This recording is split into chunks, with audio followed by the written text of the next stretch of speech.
Saya Abdul Rahim bin Muslim, nombor staf 00041, dan tarikh kemasukan saya ke UTKM pada 2 bulan 5 2001, dan jawatan yang saya walui masa itu KP11 dan diikuti dengan KP17 dan sekarang KP22.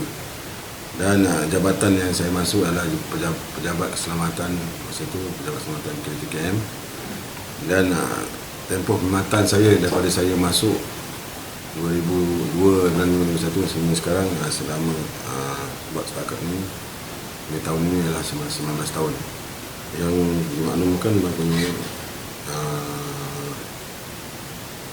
KTKM ini sebenarnya dia memerlukan seorang pejabat awam atau maksudnya staf yang terdiri daripada yang maksudnya bekas tu, maksudnya daripada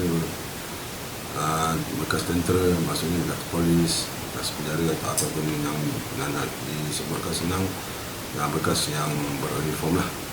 Okey, apa itu bila saya tertarik dengan KTKM sebab apa saya memandangkan dia adalah satu